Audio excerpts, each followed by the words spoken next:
morning. Welcome to Kitsap Unitarian Universalist Fellowship. Whoever you are and wherever you come from, for this hour we here are one gathered congregation and all are welcome. It's great to have so much life in this room this morning, so thank you. Thank you. Please rise, and the choir's here to give us some extra joy. So please rise in body or spirit to join in singing our musical call to worship, Make Channels for the Streams of Love, hymn number 299 in our gray hymnal.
My name is Kim Stewart, and I use she, her pronouns.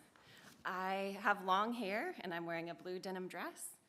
I'm newly elected to the board, so thank you all. Thanks. And I serve on the nominating committee. Our guest speaker this morning is Joseph Bednarik. Joseph comes to us from Port Townsend and is a frequent and popular speaker at KUUF. You might remember him from such wonderful topics as punctuation, which was one of my favorites. So, if you are visiting this morning, please participate as you feel comfortable. If you are here in person, fidget toys and rocking chairs are available for wiggles and sensory needs. And we have assistive listening devices available. If you need one, please see one of the ushers. You're also invited to stay and meet people during coffee hour. Many members of our congregation attend online. If you are visiting online today, you're welcome to introduce yourself in the chat. More announcements about KUUF fellowship activities are available in our weekly email newsletter, The Candle. You can sign up on the website or in the foyer. Our sanctuary has been crowded recently. It is a wonderful problem for us to have, and you can help by taking a seat in the front rows or moving to the center of the rows you're in. Let's now take a moment to silence any electronic devices that you don't need to be monitoring for the next hour. Please join me in taking a few centering breaths.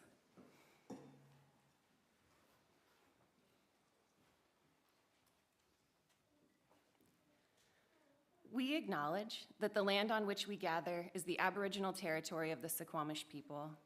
Expert fishermen, canoe builders, and basket weavers, the Suquamish live in harmony with the lands and waterways along Washington's Central Salish Sea, as they have for thousands of years. Here, the Suquamish live and protect the lands and waters of their ancestors for future generations, as promised by the Point Elliott Treaty of 1855. We welcome my son Nathaniel to come up and light our chalice.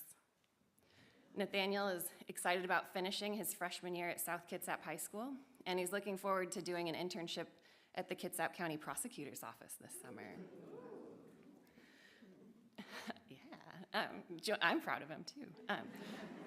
Join me now in lighting our chalice. If you have your own chalice or candle at home, please light it as I read our chalice lighting words. Love Remains the Center by Eric Hepburn. We light this flame to remind us love is the center. As we grow and connect, mature and deepen, love remains the center. When the light of truth burns all else away, love remains. Thank you, Nathaniel. You gonna need a candle? Normally our technical difficulties are technology related, but today they're candle related. All right.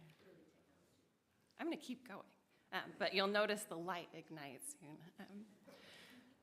Please join me in the spoken affirmation. The words will appear on the screen. We gather as a caring community, seeking life's deeper meanings. We value diversity and affirm the worth of all living things.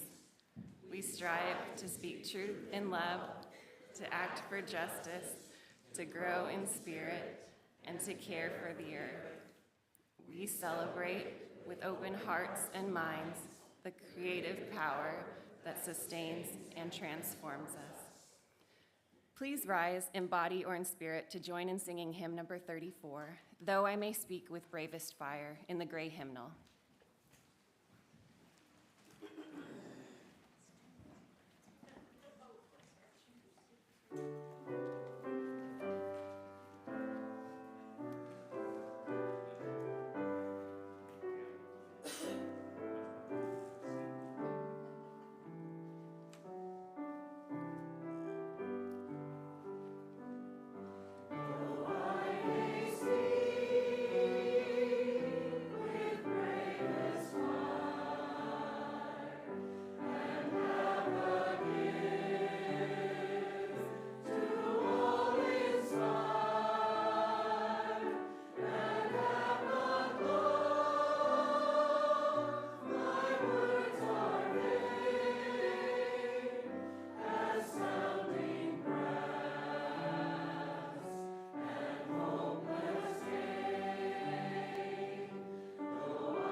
Good morning.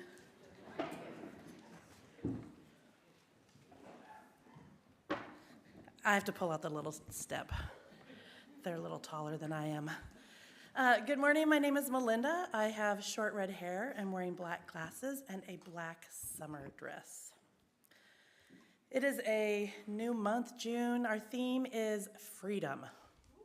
And you'll be hearing stories about Stonewall, Juneteenth, solstice. So, and we have some storybooks. So for those of you who've been wanting pictures, there's some pictures back. Okay, so this morning's story is Stonewall, a building, an uprising, a revolution.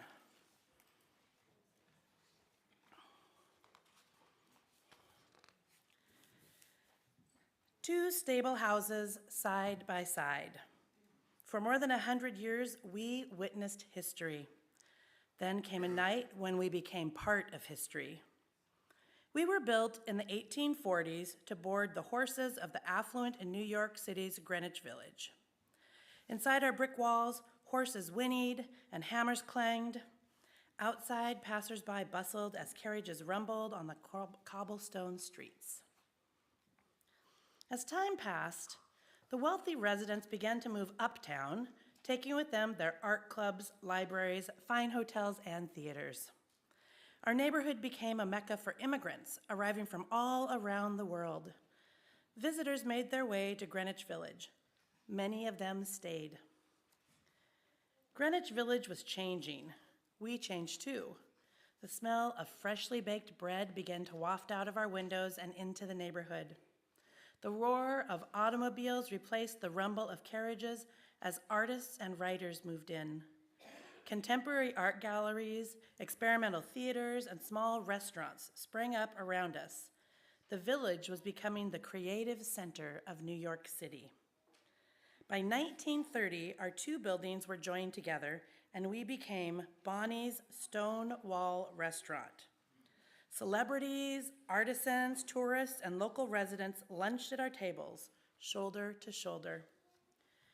Greenwich Village was a place where you could be yourself, and where being different was welcomed and accepted.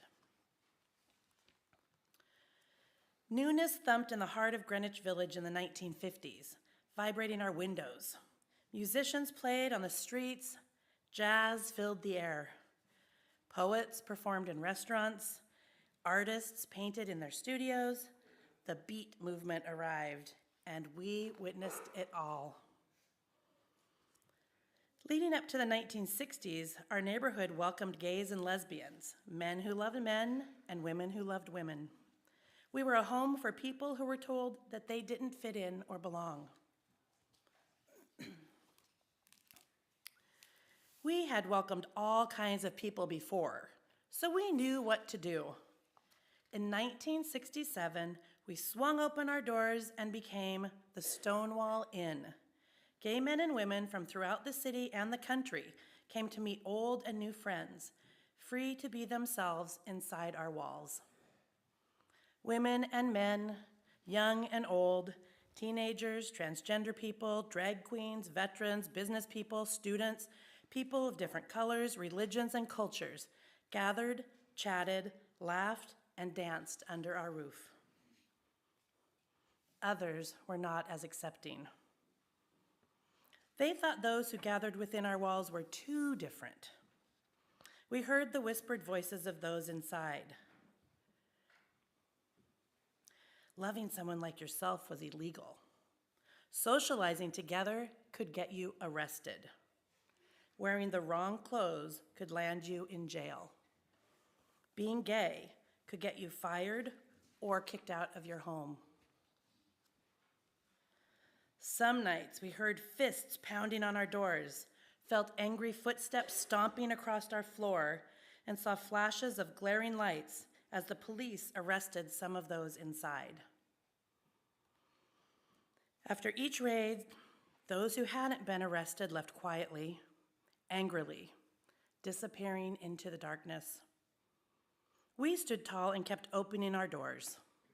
People kept coming. But the police raids kept coming too. We couldn't stop them.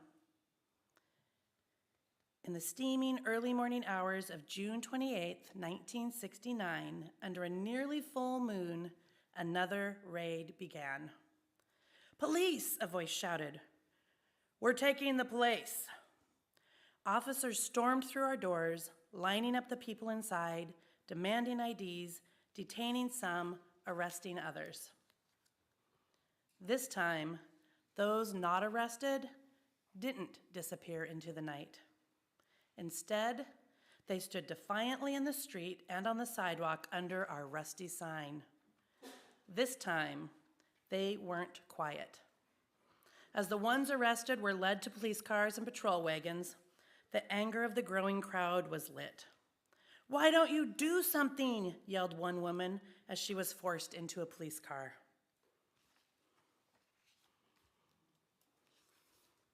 Immediately, the spark of anger grew into a smoldering resistance.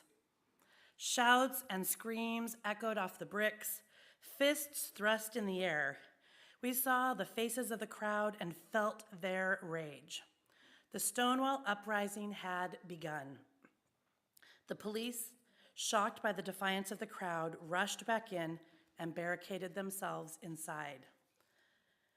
Our friends stood outside, trying to force open our doors. Our windows were shattered, smoke drifted through our rooms. We stood firm. Years of silent anger inflamed the crowd. The police called for help, and it soon arrived. The fires were extinguished. The police came back outside, but the crowd's anger was not extinguished. "Gay power," the protesters shouted. "We want freedom." The police had never seen anything like it before. Neither had we. And it wasn't over. The Stonewall uprising continued on and off for several days and nights. A new day was dawning for the gay right movement, which is now known as the LGBTQ+ rights movement. The change had been here inside our walls at the Stonewall Inn. On June 28, 1970, our windows looked out on men and women gathering to celebrate the first anniversary of the Stonewall uprising.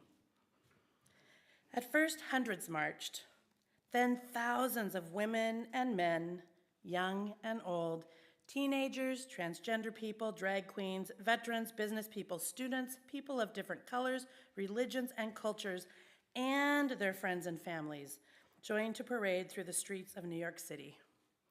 "Say it clear, say it loud, gay is good, gay is proud," they chanted. Many things are different now. Some things have changed. Even some laws have changed. Now, two men who love each other or two women who love each other can marry. We know. We've seen their happy faces snapping photos outside our door. We've heard their footsteps walking side by side along our floors. We've felt their love. Each year in June, people all over the world celebrate the movement for LGBTQ+ rights, a movement that has come so far, a movement that still has further to go. They celebrate inside and outside our walls. They celebrate freedom. They celebrate equality. And it began one night here at the Stonewall Inn when two old horse stables became part of history. Happy Pride Month, everyone. Keep doing the good work.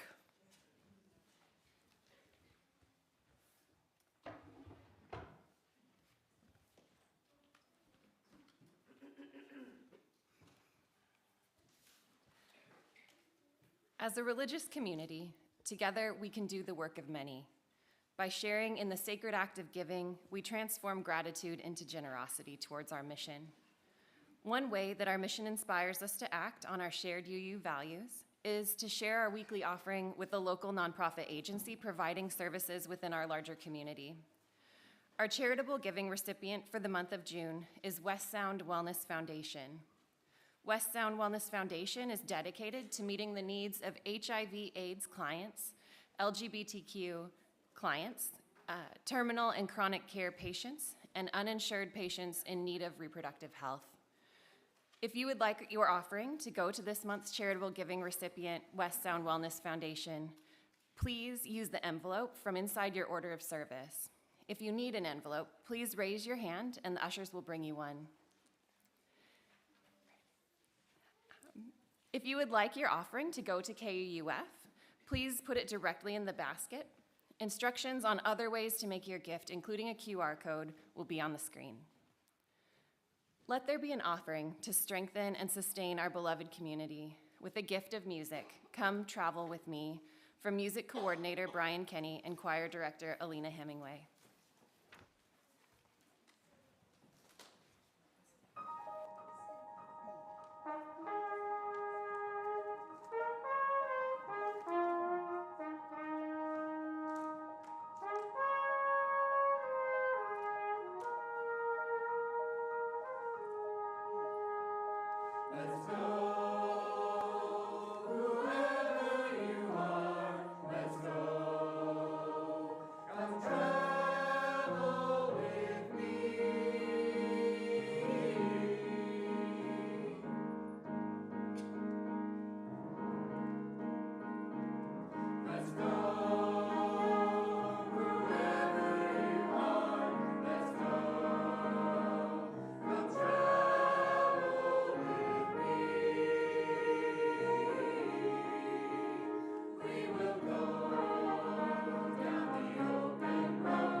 What a beautiful song to lead us into having our children head up to their lessons.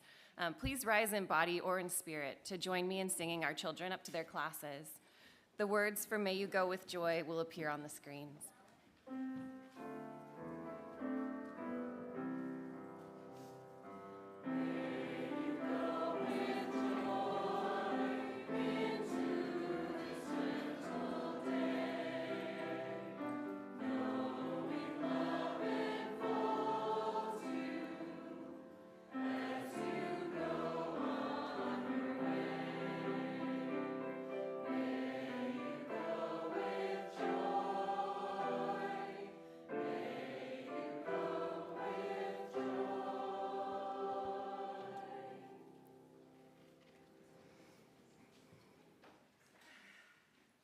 Now is the time for our joys and sorrows.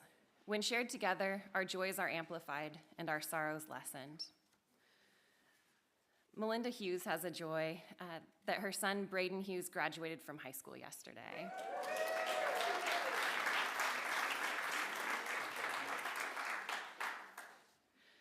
Ellen Newberg has a joy on behalf of Lane Daniel, who was named Volunteer of the Year by the Great Peninsula Conservancy at their annual conservation celebration on June 5th.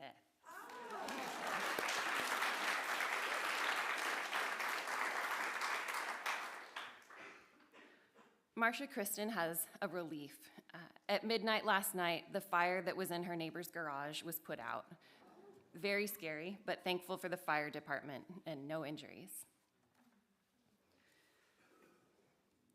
We have a final joy from Merritt Broccoli and her daughter Cece.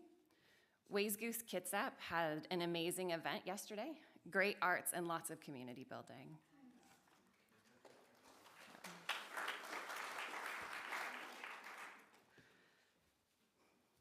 And we light one last candle for those joys and sorrows that are still too tender to share. Please join me in a moment of prayer or intention. In the spirit of community in which we find strength and common purpose, we share our joys, our sorrows, our hopes and dreams. We have turned our minds and hearts toward one another in trust, giving love, seeking comfort, and celebrating together.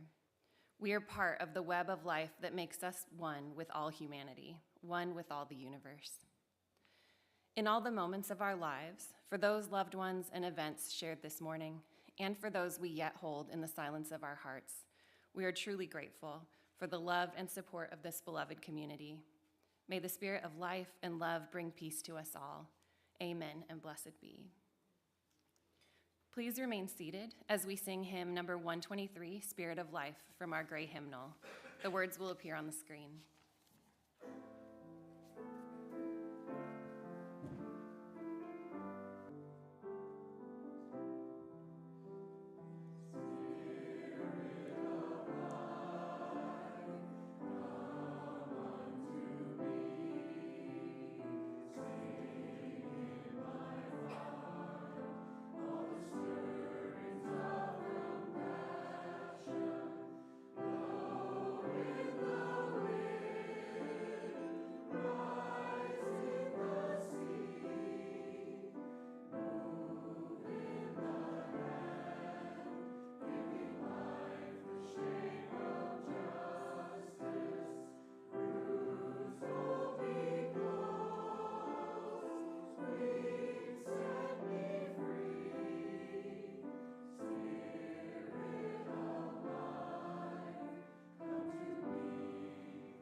Good morning, everyone. Can everybody hear me okay? We're good? Great. Happy Pride Month. Wonderful kids story this morning. I think a kid's story for everybody. And as the father of twin daughters who are proudly in the Q section of the LGBTQIAA+ acronym, I want to officially thank this congregation as part of the Unitarian Universalist Association for being a welcoming congregation. They grew up in a fellowship that was very accepting of all sexualities, and they have become very strong and proud gay women. And you're part of that. My name is Joseph Bednarik. I am a person with a white beard, glasses. I'm wearing a gray suit coat. And the reading this morning is from a book called The Poems of Jesus Christ. It was done by a scholar, translator, who took the Bible and said, you know, Jesus actually didn't talk in lines like this. He talked in poetry. And so I'm going to read a little bit of his name is Willis Barnstone. I'm going to read a little bit of his introduction, and then I'll read one of the poems that he presents from the Gospels. Willis Barnstone's words. Jesus Christ is the great invisible poet of the world. Like the Old Testament prophets, he communicates in wisdom poetry, in short maxims and narrative parable, and always in memorable metaphor. We hear the lyrical voice in his words on our lips, yet implausibly, for 2 millennia, the lyricism has not been heard as poetry. What happened to blind us literarily to his wisdom poetry? When migrating from the Aramaic speech source into written Greek translation and later into English translation, the lyrics got locked up in prose lineation. This shift of genre is strange, since Jesus spoke uniformly in verse, as did the Hebrew Bible prophets. Indeed, the Bible begins with God speaking the universe into existence with the purest line of verse. Let there be light. The Poems of Jesus Christ restores the poem to Jesus' voice. And this is a poem from that book by Jesus of Nazareth from the Gospel of Luke, chapter 6, verses 28 through 30. And Willis Barnstone gave it the title, Sayings of Love and Enemies. Praise those who curse you. Pray for those who abuse you. When one slaps you on the cheek, offer the other cheek as well. From one who takes your coat, do not withhold your shirt. To all who ask you, give what you have. From one who takes what is yours, ask nothing back. As you wish people to do for you, do for them. If you love those who love you, what grace is that? Even sinners love those who love them. And if you do good to those to whom, and if you do good to those who do good, what grace is yours? Sinners do the same. If you lend to those from whom you hope return, what grace is yours?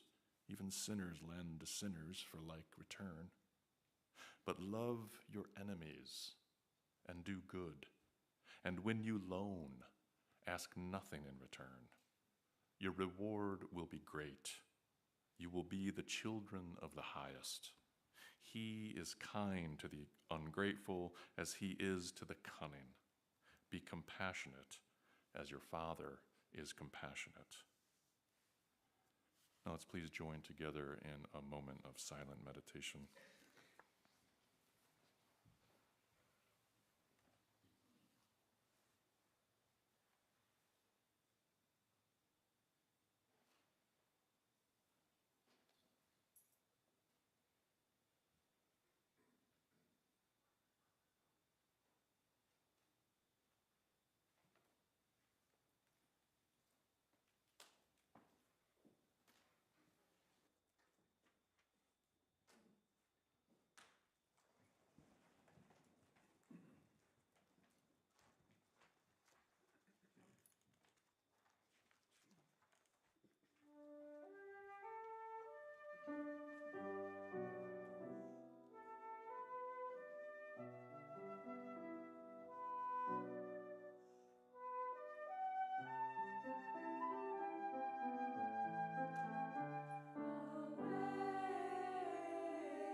Thank you, choir.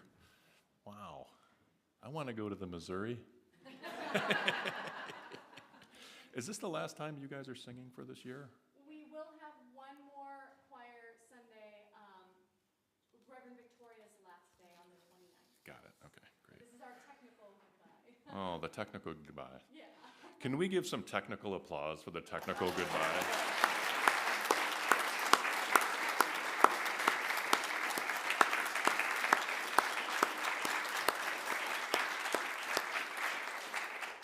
That's gorgeous.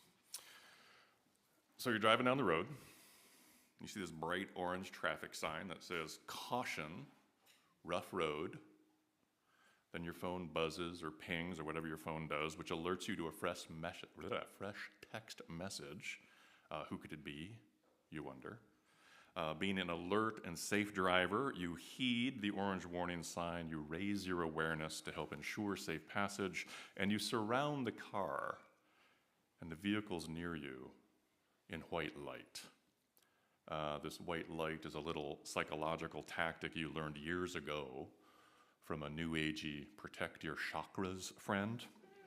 And although you don't really believe that you have much power when you surround your car or that jumbo jet that you're about to take off in white light, you figure, it can't hurt, right? You also don't look at your phone while you're driving because you prefer living over dying in a fiery wreck. And as you navigate that stretch of road, you realize that news-wise, it has been a very rough road for much of the country. And when you do make it through that difficult stretch, you pull over for gas, some vegan beef jerky. You check your phone about that text. "Hi, it's your BA," which in this context means better angel rather than badass, though they might be combined for good effect. You smile, the white light surrounding your car pulses ever so slightly to the rhythm of your heart. "Hi, it's your BA, just checking in to see how you're weathering the storm and whether you want me to come over with some hot chocolate and bath salts to see what we might do." I heard that, ooh. "What we might do to help you stop catastrophizing the macro within your micro. Let me know. Love ya." You smile at that macro-micro comment because your better angel knows you really, really well and knows that you can so easily feel so small and powerless against the massive forces of political swagger and belligerence that are not being leveraged in ways that sync or harmonize with your values. Quite the opposite, in fact. Now, truth be told, I like the idea of better angels, and I have been known to surround cars and planes in white light. And let's choose to not debate whether angels, better or otherwise, exist, but rather ask what we might do to better feel their extraordinary presence, to ask them into our hearts, to be inspired by their messages, and to consider their existence necessary for everyone.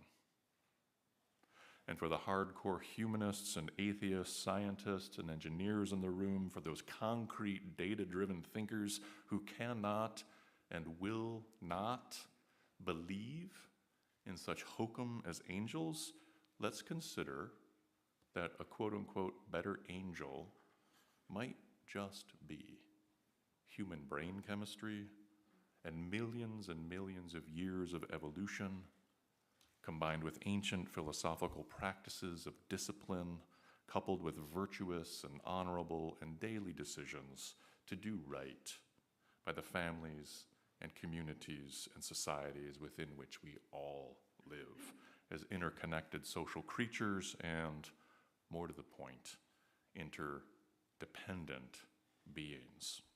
Now, either way, and with humble acknowledgement that there are many other ways to think about this topic than the two that were just presented, please let your imagination run wild as to why this famous Holocaust poem recently came into my field of awareness, most likely delivered by my better angel. First, they came for the communists, and I did not speak out because I was not a communist. Then they came for the socialists, and I did not speak out because I was not a socialist. Then they came for the trade unionists, and I did not speak out because I was not a trade unionist. Then they came for the Jews, and I did not speak out because I was not a Jew. And then they came for me, and there was no one left to speak out for me.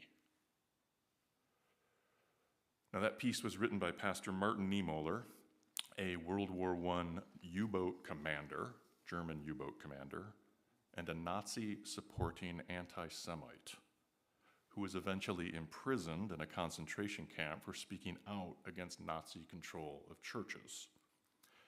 Now, actually, rather than damn Niemöller with the moniker anti-Semite, let's model humanizing language and refer to him as a person who practiced Christianity and anti-Semitism. And please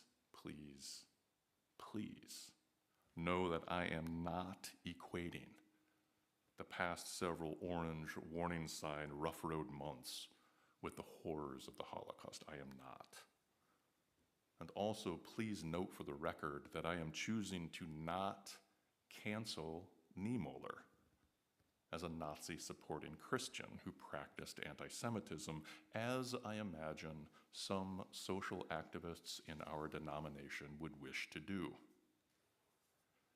In a time of our hyper-polarized politics, where the word woke is weaponized by the right to roll back hard-won gains in the arena of social justice, and the progressive left, time and time again, displays the disheartening practice of eating our own, I just read a poem from a pulpit, what's called a free pulpit. And thank you for granting me the privilege to speak here with breath, inhaled from a place called sanctuary, because the poem is saying something deeply resonant and worth both listening to and hearing, especially within this sanctuary, co-created every Sunday to activate and celebrate the very woke values of Unitarian Universalism, as well as activate the necessary drive to think hard and to think freely about the systems that govern and control and manipulate and game the world that we are all trying to thrive within. And we all just heard a poem that has been printed on millions of magnets and posters and cards and t-shirts used by justice-seeking people who likely did not know that the author actively practiced anti-Semitism. The author hunted for and torpedoed Allied ships during World War I. The author offered no meaningful resistance during the rise of Nazi ideas and political power during post-World War I Germany. In fact, celebrated the Nazis. And in this time of fractured and righteous politics, it is reasonable to ask if the millions of progressives and free thinkers who use those millions of magnets and posters and cards and t-shirts did know those facts, would those printed productions be tossed in the trash or into the furnace because of the historical sins of the author? Well, I hope they wouldn't.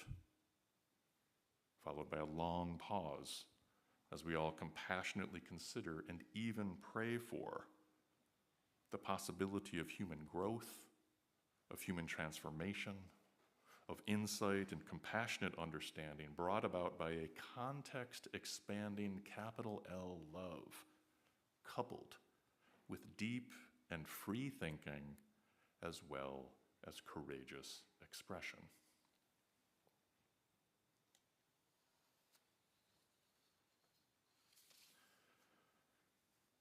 As mentioned, I am not equating the past several months with the horrors of the Holocaust. Rather, we are highlighting the blunt facts that federal actions taken recently over the past 4 months by officials both elected and unelected have muted the consequences of political violence with the pardon of all January 6 rioters, not patriots, rioters, or people who chose to riot.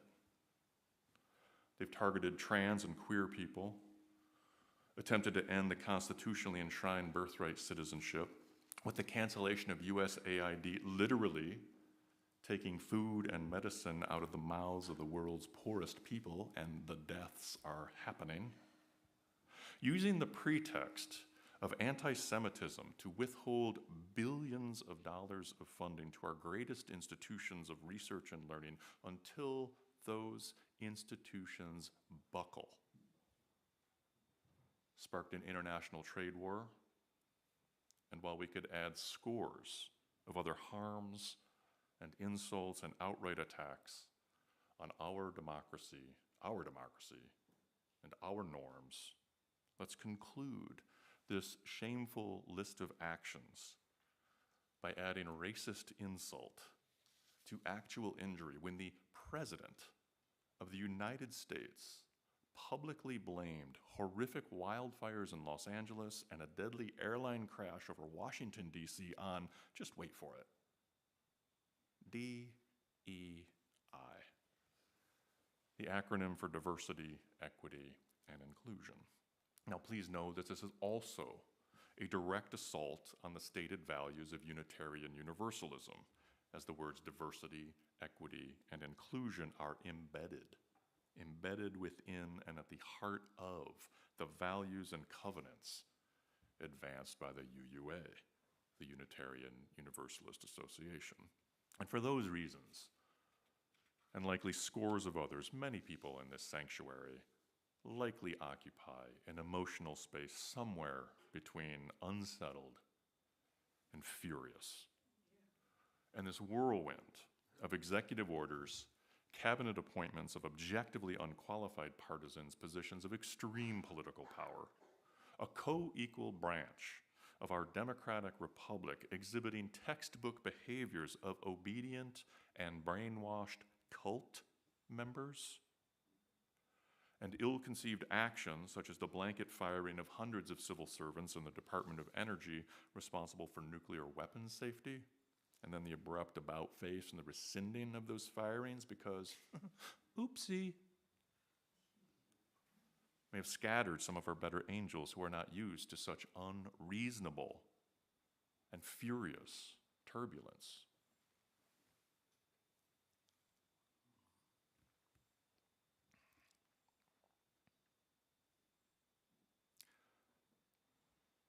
Love your enemies.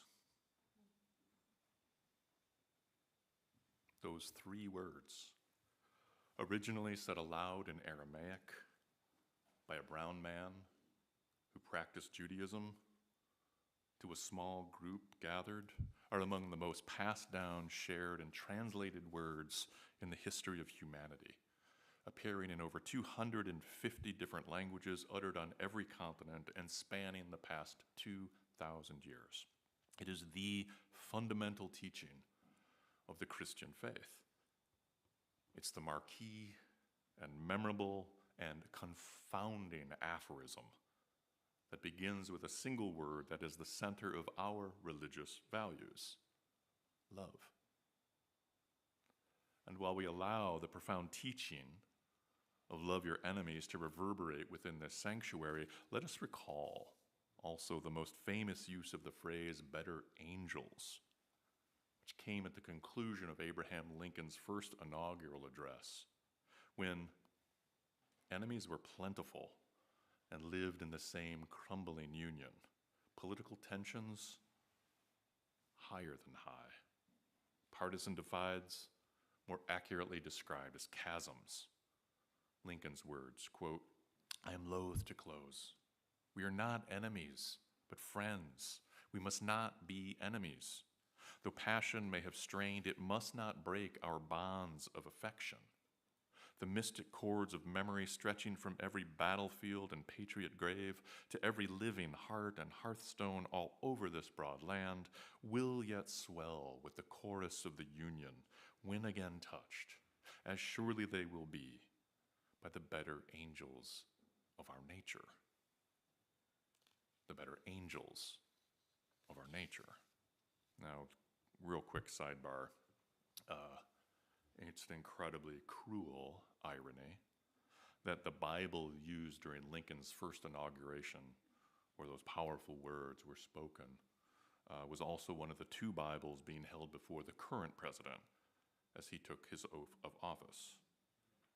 And it is notable that the current president chose to not put his hand on Lincoln's Bible, or any other Bible for that matter, during his oath of office. And there by his side was his third wife, holding before her the holy texts, the Hebrew Scriptures, the New Testament, contained in a book once touched with sober solemnity by Abraham Lincoln, while her husband's arm hung by his side like an anchor chain. You are welcome to interpret this how you will. End of sidebar. Now, if national polls are a reasonable reflection of the people in this room, 7 out of 10 believe in the existence of angels. Humanists, atheists, scientists, concrete thinkers, skeptics, you are now invited to roll your eyes, huff in disgust at this social science data, but please remember, it is data. 7 out of 10 people that you see today, tomorrow, throughout the week, through the rest of your life, believe in angels. As stated in a PBS story about angels, quote, "Angels show up independently in different religions and traditions, making them a part of the fabric that unites humanity."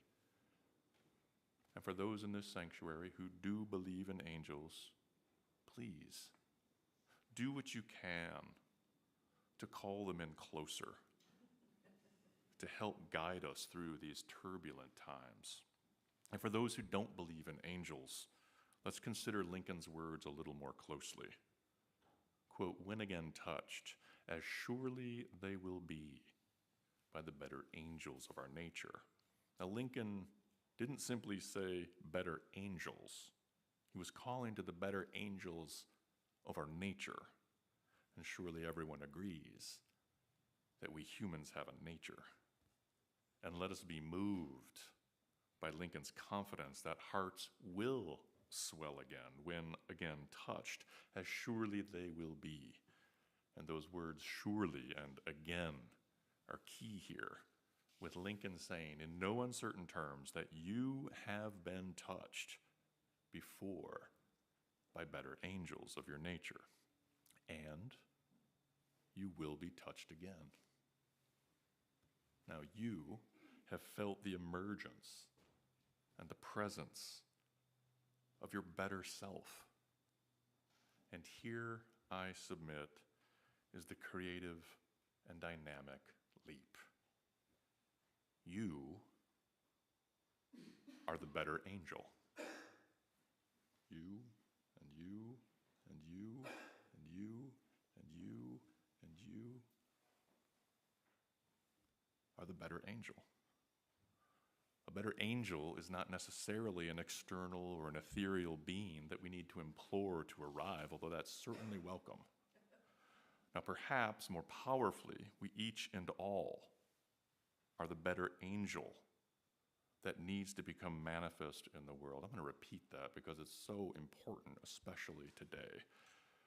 We each and all are the better angel that needs to become manifest in our world through our discipline, through our will, through our context-broadening understanding, our compassionate refusal to break our bonds of affection, and the active participation in the values of Unitarian Universalism, the core word being love, energized by a free and responsible search for truth and meaning.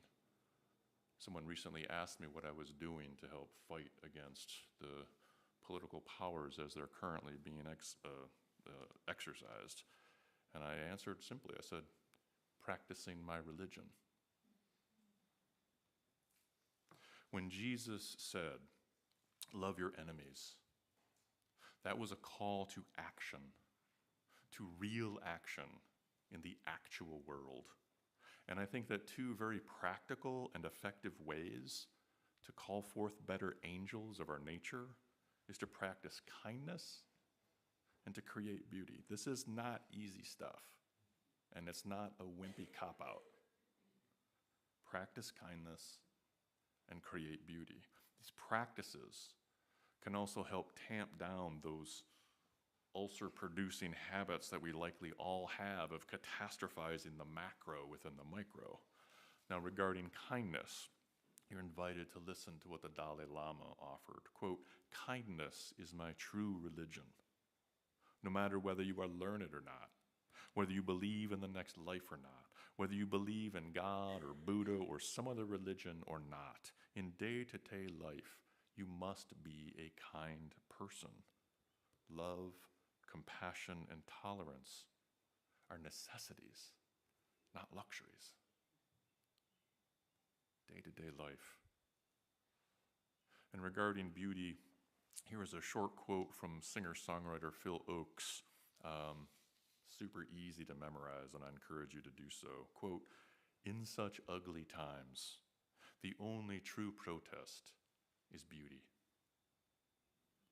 So kindness and beauty, the better angels of our nature, necessities, not luxuries, bonds of affection, day-to-day life, love, and freedom. And your phone buzzes or pings. You see that you have a text message from your BA. You decide to text right back then and there. Nice to hear from you. Yes, yes, yes. Please come over and bring that hot chocolate. Let's have a good heart-to-heart. God knows I need one. Love you. Amen.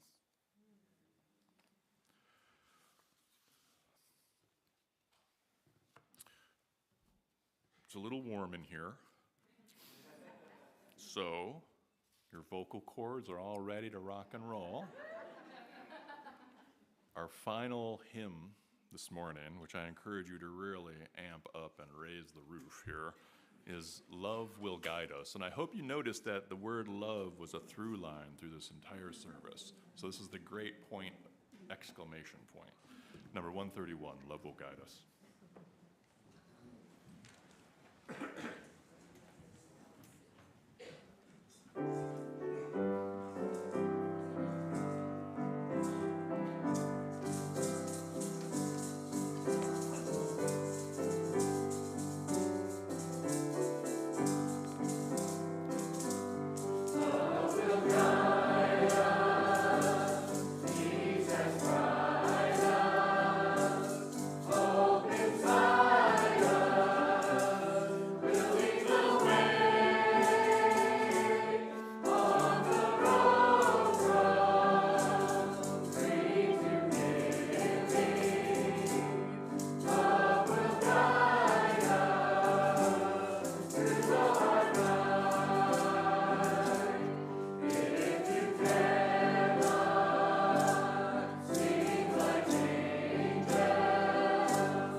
seated. You did a great job. This is the invitation. After this service, there is going to be a coffee hour with coffee and treats. You are all welcome to gather, continue the conversation in the foyer, on the porch, however, on the deck, however you wish. And at 11:45, there's going to be an adult religious education presentation here in the sanctuary on reducing plastic pollution. And there's also going to be a listening circle in the Elmore room to discuss Reverend Victoria's departure. I know. Bummer. Our closing words this morning, a beautiful little, very woke poem by Antonio Machado. Beyond living and dreaming, what matters most is waking up. We extinguish this flame, but not the light of truth, the warmth of community, the fire of commitment, or the power of transformation. These let us carry in our hearts.